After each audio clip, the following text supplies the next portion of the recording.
한어부는 하나님의 말씀 요한복음 11장 말씀을 저희 함께 보겠습니다.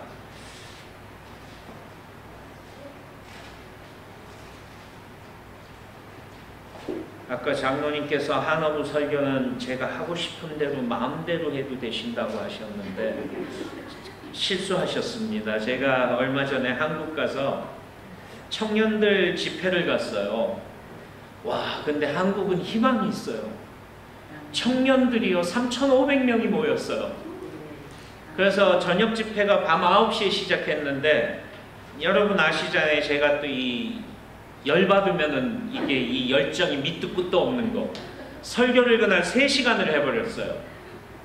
밤 9시에 시작했는데 막 청년들이 말씀을 받는 게 이게 막 너무너무 막 열정적이고 은혜가 넘쳐서 저도 막 피를 토하는 심정으로 설교를 밤 12시까지 했거든요.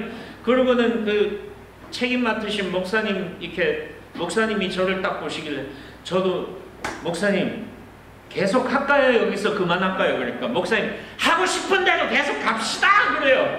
그래서 밤 12시에 청년들 밤참 한번 먹이고 새벽 3시까지 예배를 6시간 드렸어요. 할렐루야. 오늘 한번 우리 그렇게 가볼까요? 저는 준비가 됐는데 겁먹지 않으셔도 됩니다. 빨리 마칠게요. 오랜만에 여러분 이렇게 뵙게 돼서 너무 반갑고 감사하고 좋습니다. 근데 너무 많이 이렇게 얼굴들이 안 보이시니까 그건 참 또 안타까워요. 그죠? 8년 동안 참 많은 일들이 있었던 것 같습니다. 저 같은 경우는 많은 곳을 다녔습니다. 여기를 떠나서 콜롬비아 갔다가 시애틀 갔다가 한국의 대구에 갔다가 시카고에 갔다가 결국에는 또 이 캐롤라이나로 돌아왔습니다. 그런데 제가 드리고 싶은 말씀은 그렇습니다. 이 8년 동안 만약에 어린아이가 하나 태어났다면 이 아이는 지금 8살이 됐겠네요. 그러면 그때 베이비였던 아이가 8살까지 성장한단 말이죠. 생명이 있는 것은요, 다 성장하게 되어 있어요. 그렇죠? 만약에 8년 전에 태어난 아이가 8년이 지나도록 안 자라고 만약에 아기 모습 그대로라면 여러분 어떠시겠어요? 엄마들 난리 나지 않겠어요? 얘가 안 자라면 절단 나는 거죠. 이거 문제가 있어도 심각하게 있는 거예요. 그렇죠? 저는 오늘 이 교회를 오면서 그 생각을 해봤어요. 교회는 하나님의 몸이고 살아서 생명력이 있는 곳인데 그래서 그렇다면 성장해야죠. 제가 말하는 이 성장은 숫자적인 성장은 절대 아닙니다. 이게 수가 불어나고 그게 아니라 지난 8년 동안 여러분 성장하셨습니까? 주님 안에서 영적으로 성숙하셨습니까? 아니면 아까 제가 말씀드린 것처럼 썸터로 오는 길처럼 8년 전이나 지금이나 똑같으세요? 오늘 집에 한번 가서 생각해 보세요. 내가 8년 전하고 지금하고 무엇이 달라졌을까 한번 생각해 보세요. 저희 군대는요, 이 8년이라는 기간 동안에 중간에 계급 진급 못하면 어떻게 되죠? 나가야 돼요. 겟아웃이에요. 성장해야 되는 거죠. 감사하게 저는 셀렉트 돼서 5년 전에 메이저로 진급했어요. 예, 진급하고 이제 내년에 아마 루텐 커널로 또 진급할 것 같아요. 이거는 뭐죠? 제가 군안에서 그래도 살아있다라는 얘기입니다. 그러면 여러분들은 지난 8년 동안 이곳에서 무엇을 이루어 나가셨고 이 교회는 얼마나 성장했는지 한번 짚어보시고 만약에 성장하지 못했더라면 괜찮습니다. 너무 자책하지 마시고 방법을 찾아내서 성장하면 되니까요. 저는 이 장로교회가 성장하는 교회, 살아있는 교회 되기를 주님의 이름으로 축원드립니다. 아멘. 얼마 전에 제가 부임해 온 도시에 있는 한인교회에 갔다가 조금 충격을 받았어요. 그 교회 담임 목사님이 이제 연세가 다 되셔서 은퇴를 하셨어요. 근데 교인들이 붙잡았습니다. 목사님 어디 가지 마세요. 왜요? 목사님 떠나시고 나면 이제 우리 교회 형편 아시잖아요. 새로운 담임 모실 형편 안 되니까 우리 이제 담임 목사님 못 모셔요. 그냥 목사님 여기서 우리가 최대한 어떻게든 그 형편 닿는 대로 정성을 다할 테니까 목사님 여기서 남아서 목회하시다가 교인들 하나씩 둘씩 죽으면 목사님 장례 치러주시고 그러다가 다 죽으면 그때 교회 문 닫읍시다. 얼마나 서글픈 얘기예요. 이거는 살아있는 교회가 아니죠. 그렇죠? 뭔가 문제가 있는 거예요. 저는 이 한미교회가 그런 교회 전체를 밟지 않기를 주님의 이름으로 축원드립니다. 그 일을 위해서 기도하시고 그 일을 위해서 헌신하시고 그 일을 위해서 우리가 무엇을 할 것인가를 지금부터 생각해 보셔야 합니다. 이 건물이 아무것도 아니잖아요. 그죠? 예, 그 교회도 이제 교회 문 닫고 나면은 건물 그런 거 다 해서 뭐 하겠습니까? 자, 오늘 성경 본문이 좀 깁니다. 그래서 제가 읽는 것은 생략하겠습니다. 다 잘 아시는 이야기입니다. 오늘 설교 본문의 제목은 두 관점입니다. 두 관점. 두 가지 다른 관점. 다른 이야기로는 동상이몽이라고도 할 수 있을 것 같습니다. 동상이몽이라 함은 같은 침상에서 자는 부부라 할지라도 뭐예요? 꿈은 따로 꾼다예요. 그렇죠. 두 부부가 평생을 살아도 같이 꿈을 꾸는 부부 본 적이 있어요? 같은 꿈을? 그거는 아마 천생연분도 그런 천생연분이 없을게요. 아무리 평생을 살아도 꿈은 따로 꾸는 거예요. 그런 걸 두고 동상이몽이다 그래요. 근데 그거를 이제 빗대서 같은 곳에 있지만 다른 생각을 하는 걸 동상이몽이라고 말합니다. 자, 제가 그리 길지 않는 인생을 살면서 저는 참 많은 일을 겪었던 것 같습니다. 그런데 그 중에서 수많은 일들을 겪으면서도 제가 가장 싫어하는 단어가 하나 있다면 그것은 죽음이라는 단어입니다. 죽음이라는 것은 우리를 갈라놓습니다. 관계와 관계를 갈라버리고 여태까지 이어져 왔던 삶의 여정을 토막쳐버리는 것이 바로 죽음이라는 단어죠. 팝의 황제라 불리웠던 마이클 잭슨이 죽었을 때 저는 적잖은 충격을 받았습니다. 왜요? 저놈의 마이클 잭슨은 영원히 살 줄 알았는데 그 돈 가지고 너무도 허망하게 죽어버렸어요. 그렇죠? 약물 중독, 약물 과다. 애플을 만들었던 스티브 잡스가 죽어가는 과정을 여러분 보셨습니까? 못 보셨다면 유튜브에서 한번 검색해 보세요. 애플을 창업해서 그 많은 돈을 가졌고 그 많은 부를 전 세계에서 부자 순위 1위였던 스티브 잡스가 암에 걸려서 빼짝 말라 죽어가는 과정을 제가 보니까 죽음 앞에는 장사가 없다라는 말이었습니다. 사실 그도 연약한 한 사람에 불과하더라고요. 불과 30살의 나이에 온 세계를 정복할 꿈을 가지고 모든 영토를 정복해 나갔던 알렉산더 대왕도 한낱 독감에 걸려서 속절없이 죽고 말았습니다. 중국의 그 진이라는 나라의 시황제, 이야, 진 시황제는 욕심도 많았어요. 그렇죠? 그래서 자기는 죽지 않으려고 죽어서도 하려고 그 중국에다가 그 흙으로 막 용사들을 만들고 말들을 만들고 죽어서도 자기를 지키는 호위 군대를 만들어 놓으려고 막 그러고 무덤도 어마어마하게 건설. 제가 거기 가보고 아주 놀랐어요. 그런데 그 진시 황제도 결국엔 죽었어요. 하나님은 죽었다고 외쳤던 유명한 서양 철학자 누구죠? 니체도 결국엔 죽어버렸어요. God is dead! 그러고 외쳤는데요. 하나님이 나중에 니체가 죽었을 때 뭐라고 그런지 아세요? 니체 is dead 그랬어요. 니체도 죽었다 이놈들아 그랬어요. 자, 그런데 오늘 본문에 보면 또 비슷한 죽음이 언급되고 있어요. 자, 바로 오늘 본문은 이렇게 서막을 열고 있습니다. 11장 1절입니다. 어떤 병든 자가 있으니, 자, 오늘 정신을 똑바로 차리고 말씀을 보겠습니다. 어떤 병든 자가 있으니, 이거 뭐예요? 누가 아프다란 얘기예요. 근데 이 병든 사람은 누구냐 하면 마리아와 그 형제 마르다, 그러니까 시스터죠. 마리아하고 마르다 시스터가 있는데 그 마리아와 마르다가 사는 빌리지 베다니라는, 이 베다니는요, 베다니는 예루살렘에서 한 2 to 3마일 정도 떨어진 요만한 작은 동네예요. 여기 썸터로 치자면 저 리미나이 아세요? 저 밑에 있는 동네, 옛날에 제가 살았던 동네. 모르시잖아요. 거 보세요.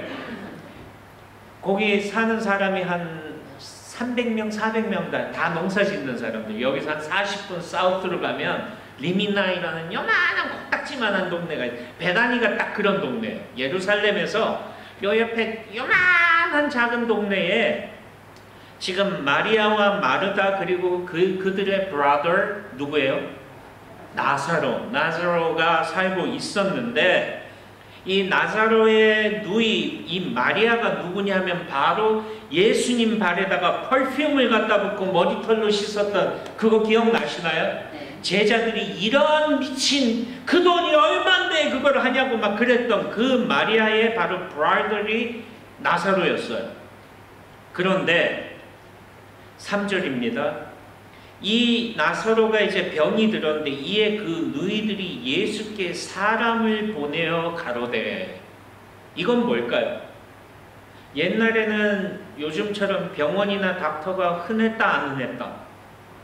거의 없었어요. 그러면 이 누이들이 예수님한테 사람을 보냈다라는 건 뭐를 말하는 걸까요? 네? 장로님? 위급하다. 네, 위급하다. 자, 위급하다까지일까요? 위급하다 그 뒤에 뭐죠? 위독하다. 네? 위독하다. 위독한데 왜 사람을 보낼까요? 그렇죠. 예수님을 믿으니까 예수님 우리 지금 브라더 나사로가 위독한데 와서 빨리 좀 도와주세요 그러는 거예요. 이제 이해가 되시죠? 이 급박한 상황이. 그래서 이제 사람을 보냈는데 이 한국말은요, 번역이 제가 좀 마음에 안 들어요. 주여 보시옵소서 사랑하시는 자가 병들었나이다. 이런 너무 점잖으니까 지금 이게 아니라 지저스 빨리 좀 와서 우리 지금 빨리 좀 와주세요 이 말이에요. 사람을 보내서. 그랬는데 예수님이 그거를 들으시고 4절에요. 대답하는 걸 한번 보세요. 이 병은 죽을 병이 아니다. 오라. 지금 예수님이 한 발에 쌩하고 뛰어오셔야 돼요. 왜냐하면 예수님이 마리아와 마르다 그리고 나사로를 정말 사랑하셨어요. 그렇죠. 성경 여러 곳에 그 증거들이 나오고 있습니다. 그래서 저 같아도요, 만약에 제가 정말 목회를 하고 있는데 어디를 이렇게 출타했는데 갑자기 저희 교인 중에 제가 정말 아끼는 분이 갑자기 병원에 입원해 있다 그러면 제 모든 일정 캔슬하고 뛰어와야 그게 목사잖아요. 그런데 예수님은 지금 여유있게 이 병은 죽을 병이 아니다. 그리고 나사로가 아픈 건 하나님의 영광을 위하며 하나님의 아들로 이를 인하여 영광을 얻게 하려 함이라. 이렇게 대답을 하시고요. 5절에 그 얘기를 하시죠. 성경이 예수께서 원래 마르다와 그 동생 나사로를 사랑하시더니 나사로가 병들었다 함을 들으시고는 그 계시던 곳에 이틀을 더 계셨어요. 이해가 되세요? 지금 당장 가셔야 되잖아요. 근데 왜 예수님이 나사로가 위급하다는 얘기를 들으시고 이틀을 더 안 가고 계셨을까요? 여기에 바로 하나님의 관점이 등장하고 있어요. 자, 바로 이 오늘 성경 본문에는요, 이 아까 제가 말씀드렸던 죽음을 향한 두 가지 다른 관점이 등장하고 있어요.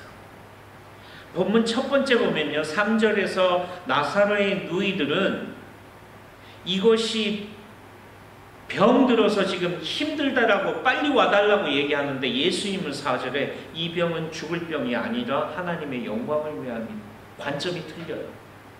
그렇죠? 나사로의 누이들은 지금 눈앞에 보이는 나사로의 병을 보고 눈앞에 보이는 현상을 보았어요. 그런데 예수님은 이 병은 죽을 병이 아니다 라고 생뚱맞은 대답을 하세요. 11절을 볼까요? 그래서 이제 그 예수님이 이틀을 더 유하시다가 11절에 말씀을 하신 후에 이제 그 베다니를 향해서 가시려고 그러면서 이렇게 말해요. 가라사대 우리 친구 나사로가 잠들었도다. 그러나 내가 깨우러 간다.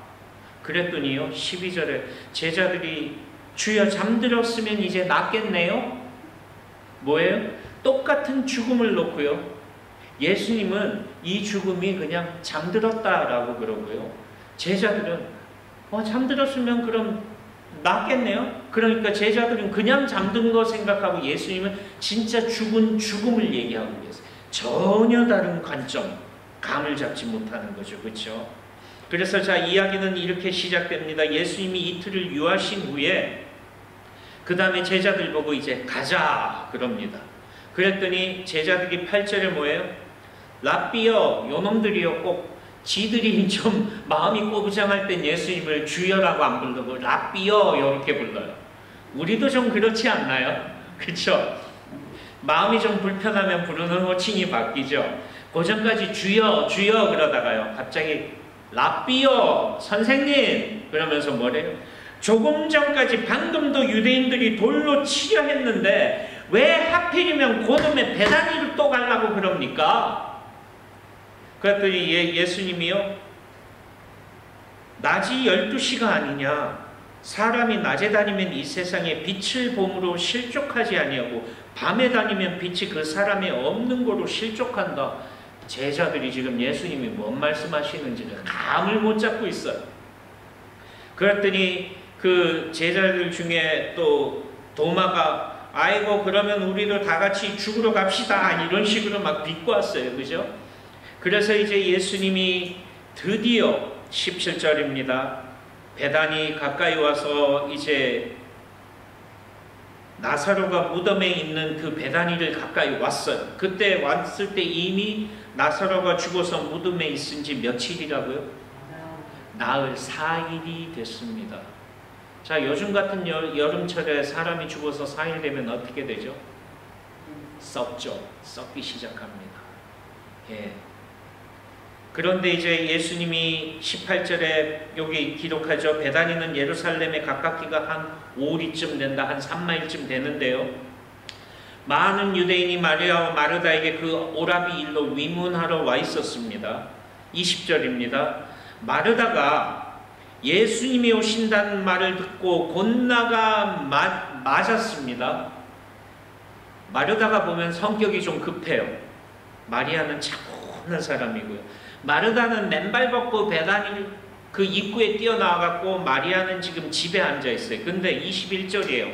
마르다가 예수님한테 뛰어와서 이렇게 말합니다. 주께서 여기 계셨더라면 내 오라비가 죽지 아니하였겠습니다. 옛날에 저는 이 마르다의 고백이 믿음이 있는 고백인 줄 알았어요. 그런데 한번 본문을 자세히 볼까요? 주께서 여기 계셨더라면, 지금 마르다가요, 예수님을 지금 살짝 원망하고 있어요. 왜 예수님 사람 보냈을 때 그때 왔으면 우리 오빠가 안 죽었을 텐데 왜 이제 4일이나 지나고 인제 와가지고 소리를 지르는 거예요. 여기 있었으면 안 죽었을 텐데 말이야. 뭐 하나가 이제 오셨냐고. 마리아. 마리아는 저 뒤에 있는데 혼자 마리아 찾고 있어요. 그러면서 22절에 뭐라고 그래요? 그러나 나는 이제라도, 아이고 살짝 믿음 있는 척을 해요. 주께서 무엇이든지 하나님께 구하시는 것을 하나님이 주실 줄을 아나이다. 요즘 아이들 말로야 아주 접대성 멘트를 주님 앞에 날리고 있어요. 자, 잘 한번 보실까요? 왜 이게 마르다의 믿음이 아니었는지를 제가 한번 보여드릴게요. 23절입니다. 그렇게 마르다가 예수님한테 이렇게 우리하고 똑같아요. 주께서 무엇이든지 하나님께 구하는 것을 하나님이 주실 줄 압니다. 그랬더니 예수님이 23절에 단도직입적으로 이래요. 내 오래비가 다시 살리라 그랬어요. 이랬으면 아멘 해야 되잖아요. 아멘. 예. 아멘 해야 되는데 마르다가 24절에 뭐라고 말해요? 마지막 날 부활에는 다시 살 줄을 내가 압니다. 이래요. 이게 무슨 말이냐 하면요, 모든 유대인들은 부활 사상을 믿고 있어요. 지금도 예수님을 믿지 않는 유대인들도요, 마지막 때에 메시아가 오면 이 육체가 부활한다는 것을 유대인들은 다 믿어요. 그래서 여러분 이스라엘에 가시면 그 예루살렘 성문들이 있잖아요. 그 중에 문 하나는 문이 없고 돌로 다 딱 막혀 있어요. 그 문의 이름이 뭔지 아세요? 골든 게이트, 황금문. 샌프란시스코의 골든 게이트 브리지가 거기서 이름을 따온 거예요. 골든 게이트. 오늘 예배 오길 잘했어요, 그죠? 유식해져요. 그래서 유대인들은요, 뭐를 믿냐면 마지막 때에 메시아가 오면 그 황금, 성경에 예언되어 있잖아요, 구약에. 황금문을 열고 메시아가 들어온다 그랬어요. 그래서 메시아가 그 황금문을 열고 들어오면 모든 육체가 부활할 거다.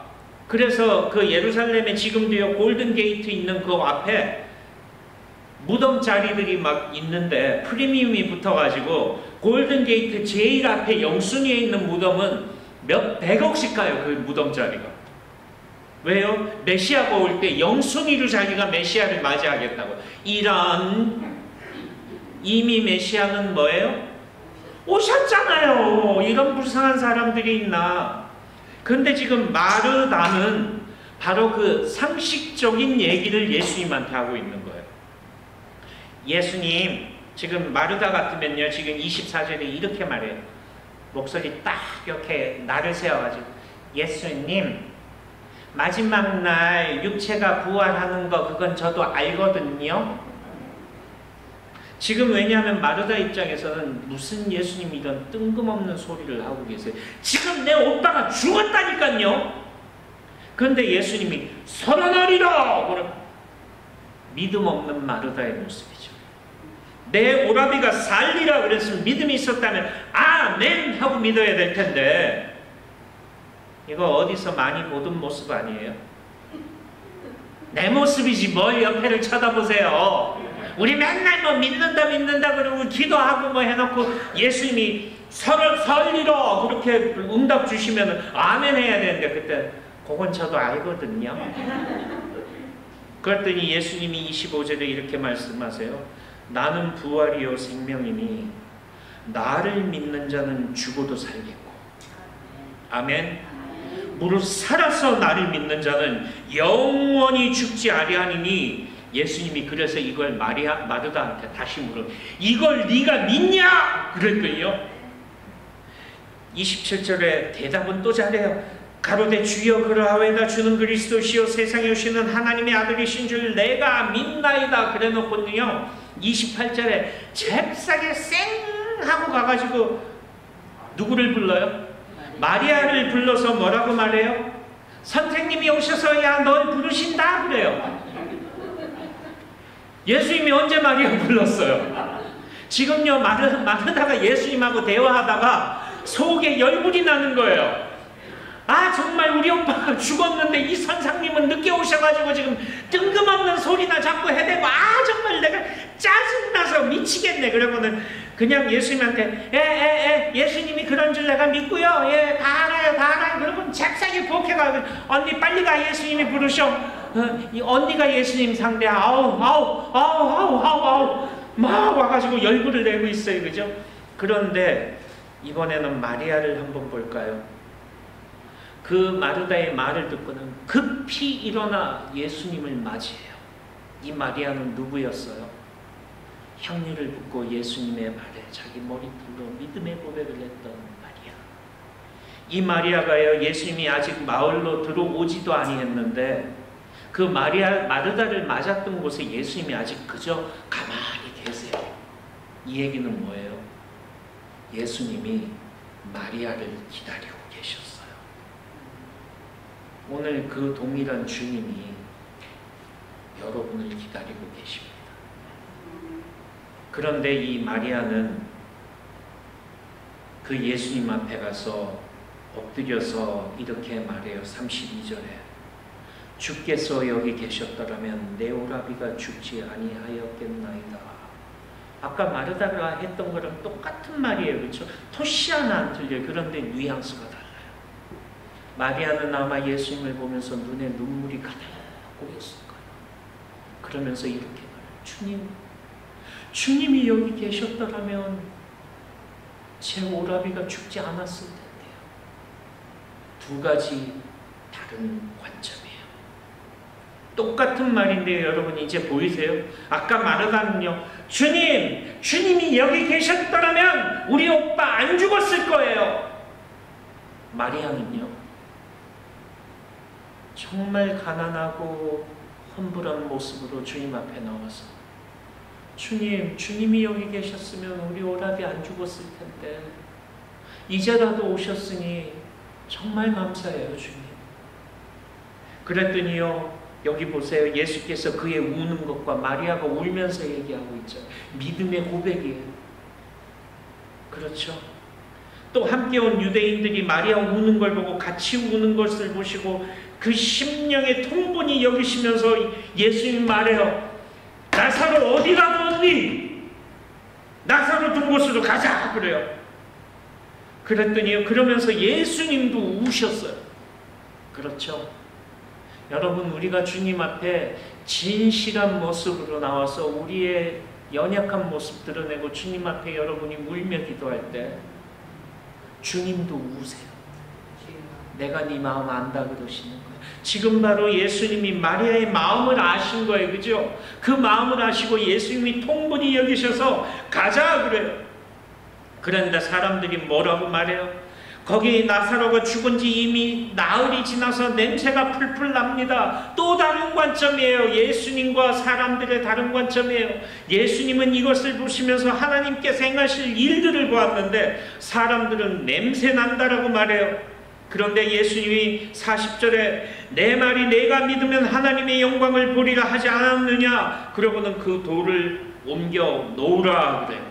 그랬는데 42절에 마리아가 또 예수님이 이렇게 말해요. 하나님 앞에 내 말을 들으시는 줄 내가 압니다. 그러나 이 말씀을 하시는 것은 둘러선 무리를 위해서 예수님께서 하시고는 나사로야 나와라 이렇게 선포하고 계십니다.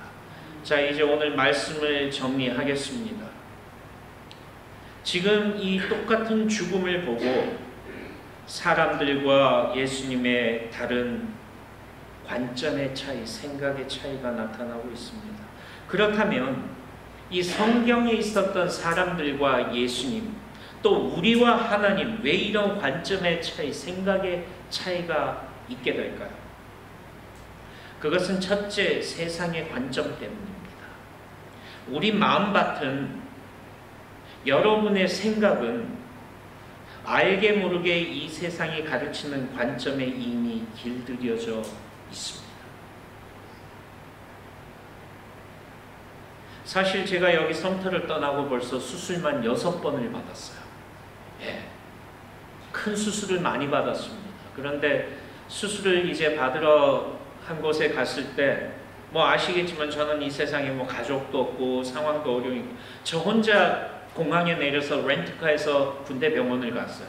갔더니 그 수술 대기실에 갔더니 널스가 저한테 그래요. Where's your family? 그래요. 그래서 I'm by myself. 그랬더니 그 널스가 저한테 I'm so sorry. 그래요. 제가 네가 왜 소리해? 뭐예요? 세상의 관점이에요. 우리는 수술 받으러 갈 때 어떻게 가요? 왠지 나약해지잖아요. 나는 이제 수술 받으러 가는데 세상의 관점은 뭐예요? 나한테는 가족도 없고 나 혼자 이게 뭐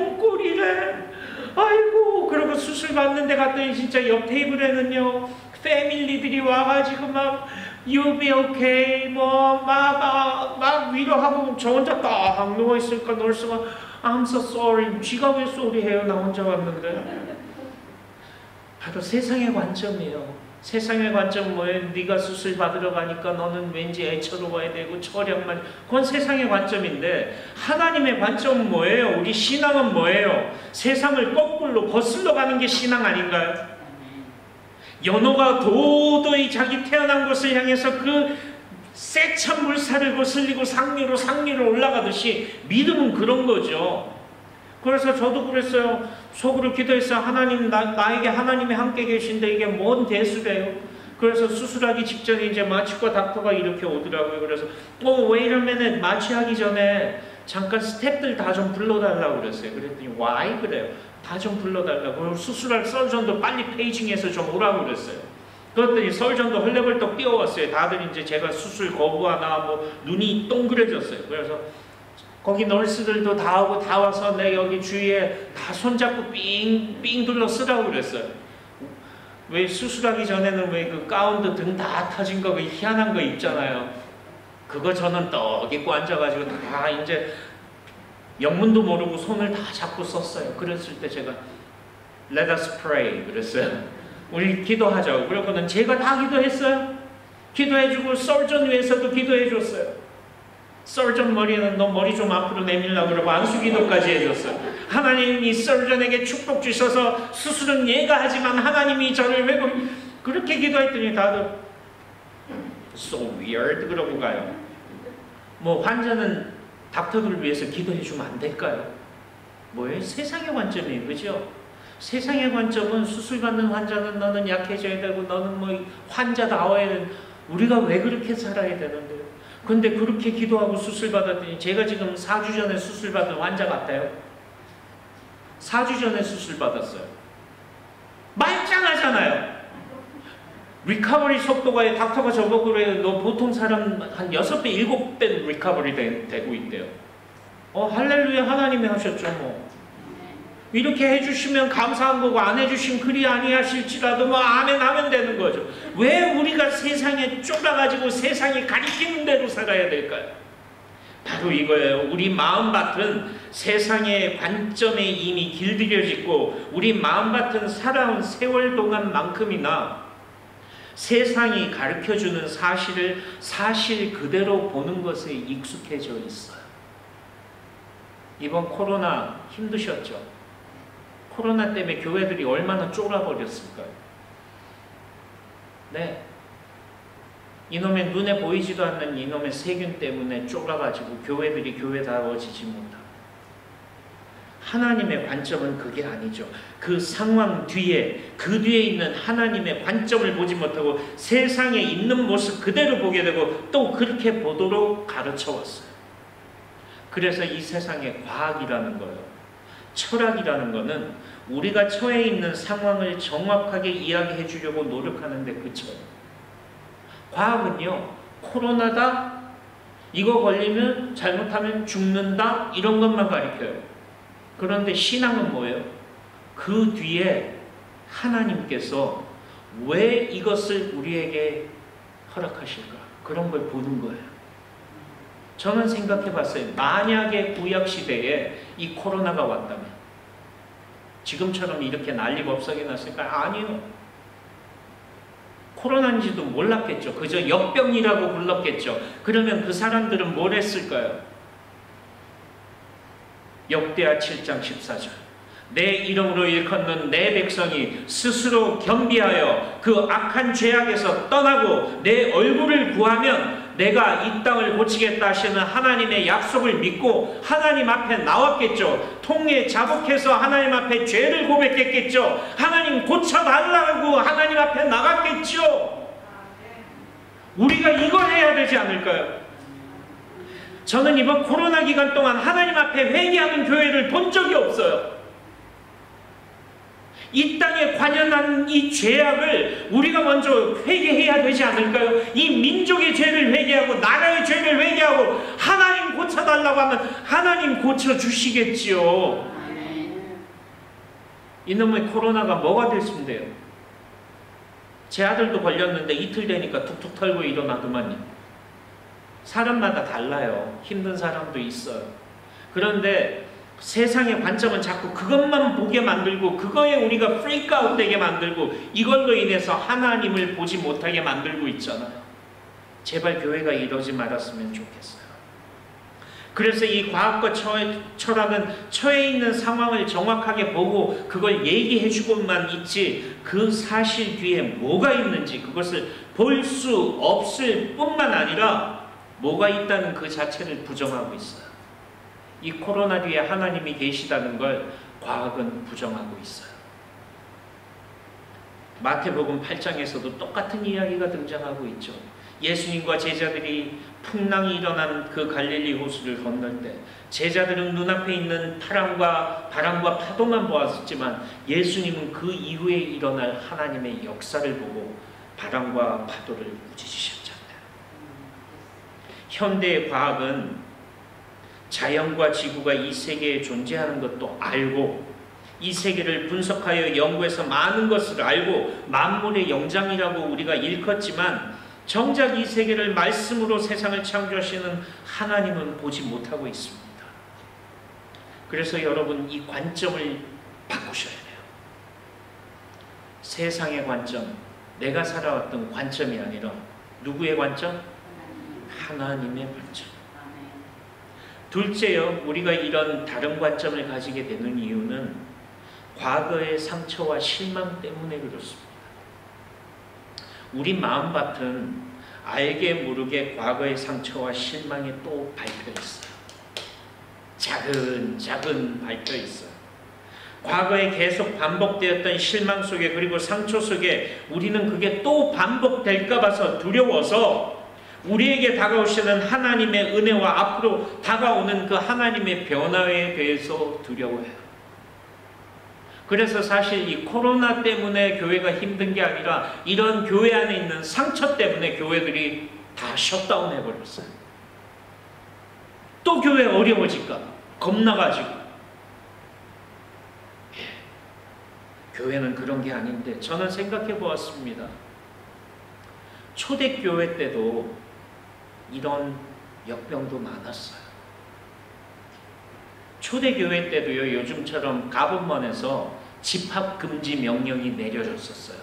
모이지 마라. 모이면 다 죽인다. 초대교회 교인들이 어떻게 했게요?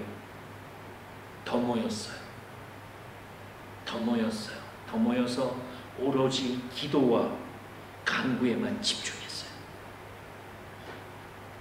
이태리에 가면요, 로마의 카타콤베가 있어요. 거기에 초대교회 교인들이 모이던 장소가 있어요. 저는 거기 가서 많이 울었습니다. 그 초대교회 기독교인들은요, 우리처럼 이렇게 퍼블릭하게도 모일 수가 없으니까 시체가 썩는 그 무덤 속에서 모였어요. 아무도 찾아오지 않는 그런 데 숨어서 모였는데 그 벽에 어떤 초대교회 교인이 낙서를 해놨어요. 뭐라고 썼게요? 마라나타 아멘 주 예수 그리스도여 어서 오시옵소서. 그분들이 바라볼 수 있는 희망 예수 그리스도 한 분밖에 없었어요. 여러분, 이번에 정말 어려운 시기를 우리가 겪고 살았습니다. 평생 겪어보지 못한 일들을 겪었습니다. 그런데 예수님은 말씀하셨습니다. 더한 것이 올 거라고 말씀하셨어요. 네, To be continue. 개봉박도 기대하시라. 사실 우리는 코로나가 끝나면 다 끝날 줄 알았더니 코로나 끝나니까 또 유크레인의 전쟁이 터지고 그렇죠. 예수님 옛날에 말씀하셨잖아요. 주님 마지막 때에 어떤 징조가 있겠습니까? 곳곳에 처처에 기근과 지진과 형제가 형제를 나라가 나라를 대적하여 일어나리니. 몰랐나요 여러분? 이미 답이 우리 눈앞에 있는데 이제는 더한 일들이 우리에게 일어날 텐데 저의 퀘션은 하나님의 교회가, 하나님의 사람들이 어떤 관점으로 이것을 보고 살아가느냐, 이것이 중요한 것 같아요. 이 세상이 말하는 대로 이제 우리가 순응해서 그대로 갈 것인가? 아니면 목숨 내놓고 어차피 한 번 사는 인생 아닌가요? 이판사판으로 그냥 주님 위해서 한번 멋들어지게 살다가 한번 가면 좀 안 될까요? 우리 교회가 그렇게 쓰임받으면 안 될까요? 이 일을 위해서 이제 우리가 목숨 내놓고 우리의 모든 것 내놓고 한번 주님 위해 살아보는 그런 여러분, 그런 한미장로교회 되시길 주님의 이름으로 축원드립니다. 마지막으로 이 관점이 다른 건 뭐냐 하면 죄 때문에 그렇습니다. 우리 죄는 우리로 하여금 하나님을 바라보지 못하도록 우리의 마음을 이미 밟아 놓아 버렸습니다. 아담이 하나님께서 금지하신 선악과를 따먹게 됩니다. 그 위에 아담이 한 것이 뭔가요? 그 죄 때문에 아담은 숨었습니다. 숨었다는 것은 하나님의 얼굴을 바라보지 못했다는 것이거든요. 사실 이번 이 어려운 기간 동안에 우리가 하나님의 얼굴을 바라보았다면 어땠을까요? 그저 과학이 말하는 대로 격리해라, 모이지 마라, 마스크 써라, 물론 다 맞는 건데 그 속에서 하나님의 얼굴을 우리가 좀 바라보았다면 어떻게 됐을까요? 하나님 고쳐주세요라고 우리가 모여서 부르짖었다면 어땠을까요? 결과는 달라졌을 거예요. 다른 관점으로 이제 우리가 살아야 될 줄 믿습니다. 그래서 오늘 성경 본문은 우리에게 이것을 보여주고 있습니다. 어떻게 사는가 보다, 어떻게 대처하는가 보다, 어떻게 생각하는가가 중요합니다. 예수님께서 무엇을 생각하셨습니까? 바로 나사로의 죽음 자체를 생각하신 게 아니라 그걸 통해서 하나님께서 받을 영광, 하나님께서 행하실 일들을 생각하셨습니다. 그래서 우리가 오늘날 이 세상을 살아가면서요, 무엇을 보느냐보다 무엇을 보고 어떻게 생각하느냐가 정말 중요합니다. 무엇을 보는 것은 아무런 해답이 우리 삶에 없습니다. 이 세상을 보면요, 답이 없어요. 코로나 숫자 맨날 텔레비에서 보세요. 답이 있나? 한동안 막 TV에서 계속 특히 한국 언론 더 심했어요. 그렇죠? 오늘 확진자 몇 명, 어디 건물에서 확진자 전 그때 코로나 처음 한참일 때 한국에 잠시 다녀왔는데 난리도 아니었습니다. 20층 되는 건물에 한 명 파지티브 나왔다고 그 건물을 셧다운 시키더라고요. 뭔 놈의 세상이, 이런 세상이 어디 있어요? 근데 이제 점점 그렇게 돼갈 거예요. 이걸 통해서 가버먼이 더 컨트롤하는 힘을 얻었어요, 이번에. 그거 생각해 보셨나요? 가버먼이요, 우리 종교의 자유를 억압하고 탄압하고 사람의 개인의 자유를 이걸 컨트롤하는 시스템으로 점점 마지막 때를 향해서 가는 시스템이 점점 짜여져 있다는 것은 안 보이시나요? 그래서요, 그 세상에서 자꾸 제시하는 거 그것만 자꾸 들여다보고 있잖아요. 우리의 생각이 그걸로 물들어 버려요. 그래서 무엇을 보느냐보다는 어떻게 생각하느냐가 우리에게 답을 줄 수 있어요. 한국의 옛날 속담은 그래서 이렇게 말하고 있습니다. 꿈보다 뭐가 중요하다? 해몽이 중요하다. 여러분, 이 교회도요, 이렇게 숫자가 줄은 거 자꾸 이런 거 보게 되면 무엇을 보느냐 이러면 답이 안 나와요. 이걸 통해서 어떻게 생각하시느냐가 답을 줄 거예요. 하나님께서 어떻게 역사하실까? 그래서요, 현실보다 그 현실을 어떻게 생각하느냐가 중요합니다. 같은 것을 보지만 시각의 차이는, 이거 잘 기억하세요. 똑같은 것을 우리가 보지만요, 시각의 차이는 생각의 차이를 가져오고 생각의 차이는 믿음의 차이를 가져오고요, 이 믿음의 차이는 결국에는 기적의 차이를 만들어냅니다. 아멘. 다시 한번 말씀드립니다. 같은 것을 여러분 똑같은 현상을 보시지만 여러분들이 이 시각의 차이를 가지신다면 이 시각의 차이는 생각의 차이를 만들게 되고요, 이 생각의 차이는 믿음의 차이를 가지고요, 이 믿음의 차이는 결국에는 기적의 차이를 만들어냅니다. 아멘. 그래서 저는 여러분들이 정말 이 생각의 차이로 말미암아 여러분 이제 남은 생애 가운데 주님 주시는 기적의 차이가 늘 일어나는 그런 생애 되시기를 주님의 이름으로 축원드립니다. 여러분들은 무슨 생각을 어떻게 하십니까?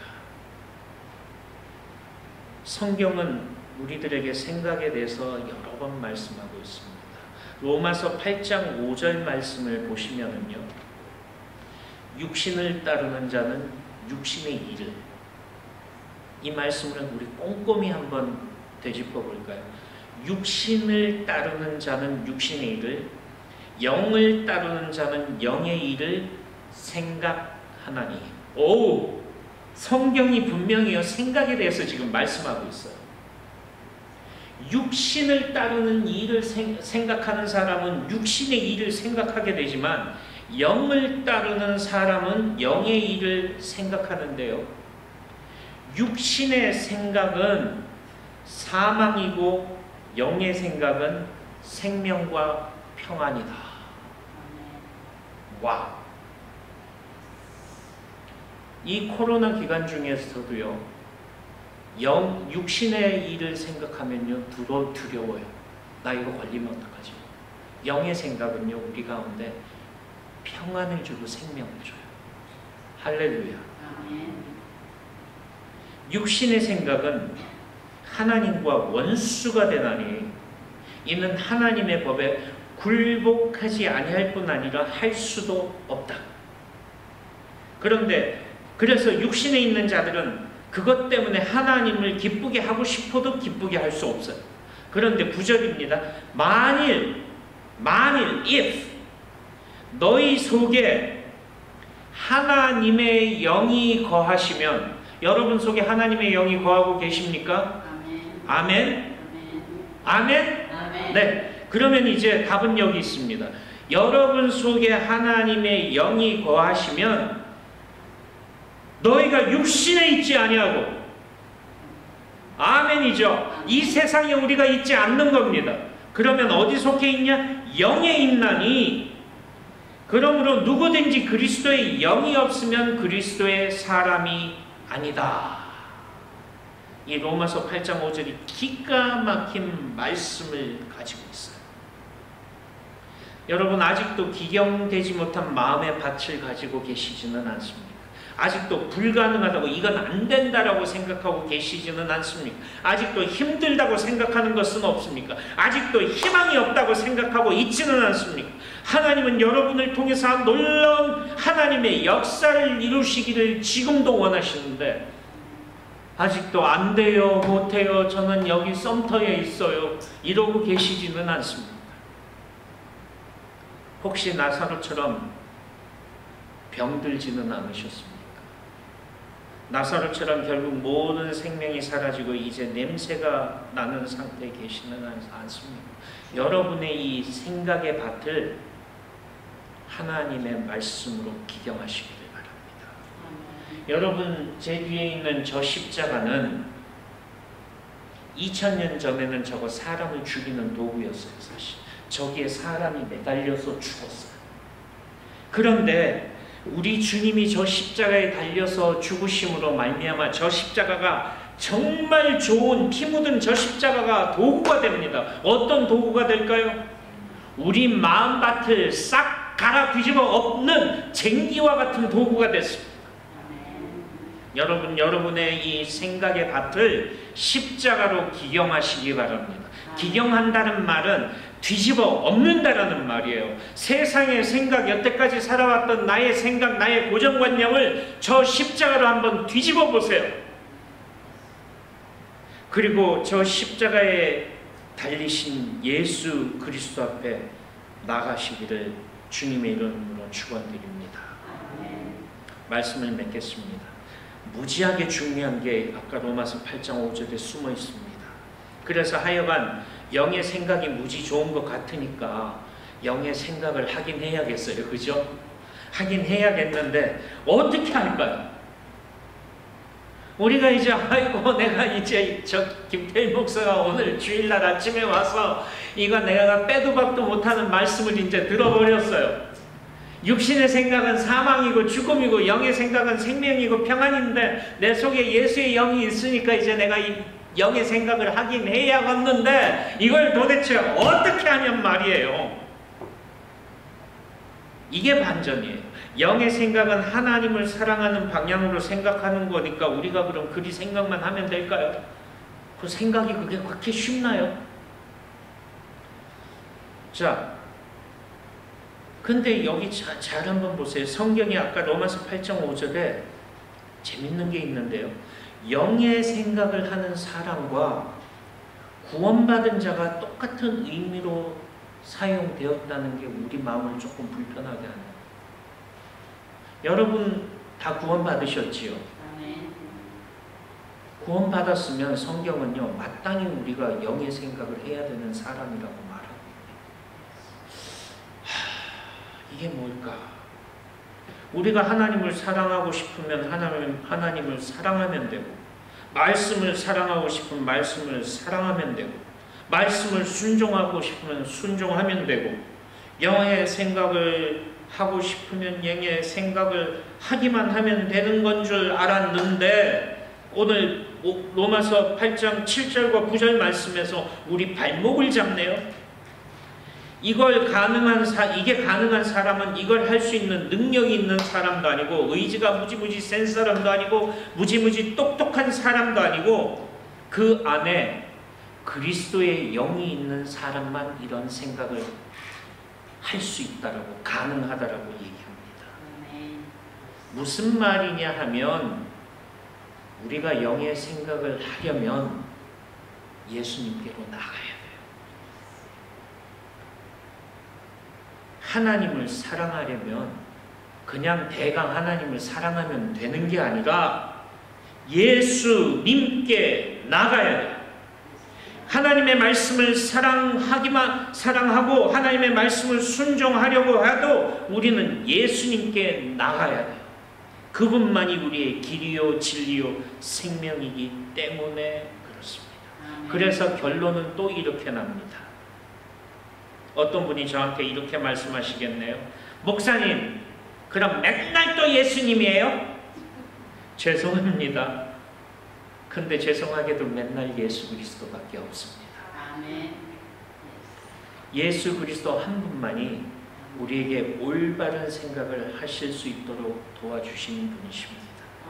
그리스도는 우리 안에 완전히 새로운 가치체계, 사고체계를 심어주실 수 있는 분입니다.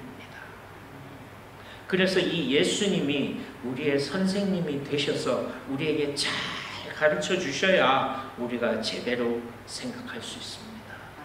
우리가 십자가 앞에 마리아처럼 나가서 눈물로 무릎 꿇고 나갈 때에, 그때에 우리 생각이 그리스도 앞에 굴복되는 겁니다.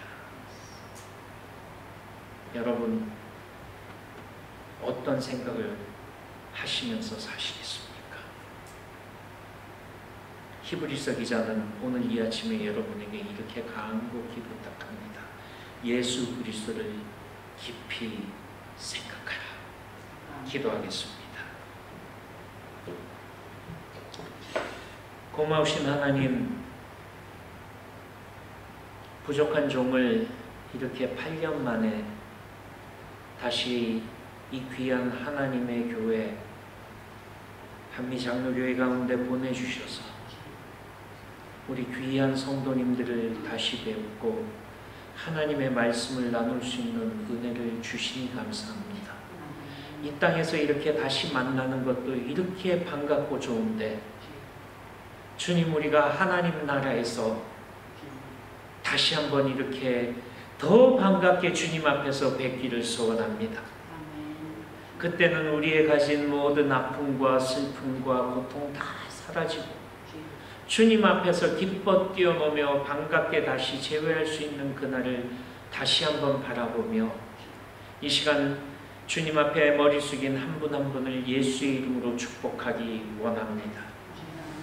주님, 이분들을 축복하시되 세상이 줄 수 없는 복으로 축복해 주셔서 우리의 마음밭이 다시 한번 새롭게 기경되어지고 우리의 생각이 다시 한번 주님의 생각으로 변화되어서 오늘 이 시간 이후로는 지금까지 우리가 생각해오며 살아왔던 방식대로 생각하는 것이 아니고, 지금까지 내가 살아왔던 경험과 내가 가졌던 그 알량한 지식 가지고 하나님 재단하면서 살아가는 그런 생각이 아니고, 하나님이 주시는 그 원대한 생각, 예수 그리스도께서 꿈꾸게 하시는 그런 생각을 내 마음 가운데 가득 채우며 살아가는 하나님의 사람들이 되게 하여 주시옵소서. 다시 한번 이 교회를 축복해 주셔서 주님 주시는 마음, 주님 주시는 생각으로 가득 찬 교회, 주님이 꿈꾸게 하시는 그 꿈만 꾸는 교회 되게 하여 주옵소서. 예수님 이름으로 축복하며 기도합니다. 아멘.